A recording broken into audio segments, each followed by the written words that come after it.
William Cowper was 32 years old when he met Jesus. He didn't meet him in a Sunday school, a revival meeting, or at a church.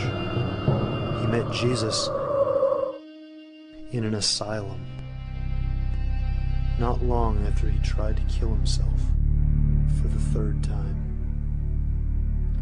His father was the chaplain to King George II and was intent on raising William to be a religious man. As it were, William thought he knew God, but it never meant much to him. At 6 years old, his father sent him off to boarding school. It was hard for William to be in this new place, and what started out as an older boy bullying him quickly turned into abuse. From that time on, a deep darkness haunted William. Depression is not easily explained, but William was never a stranger to pain.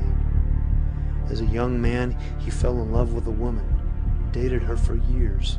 They planned to marry, but in the end, her father forbade the marriage. Cowper found comfort in his poetry and was quite successful.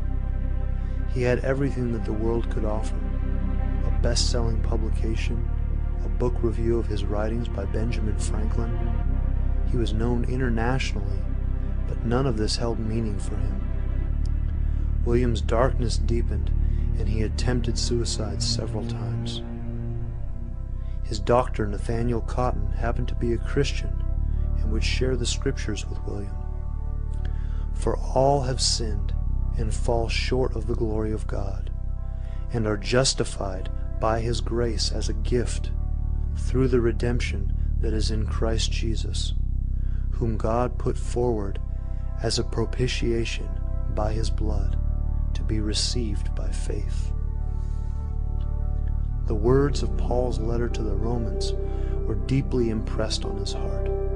Cowper wrote, "Immediately I received the strength to believe it, and the full beams of the Sun of Righteousness shone upon me. I saw the sufficiency of the atonement Jesus had made, my pardon sealed in his blood, and all the fullness and completeness of his justification." Although William met Jesus in the asylum, he never did have what would be considered the perfect Christian life.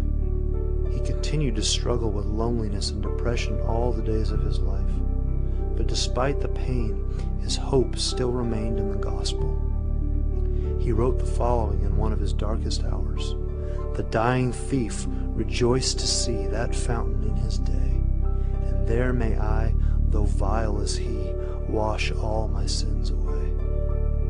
Loneliness, loss, and despair were not the final words for William Cowper.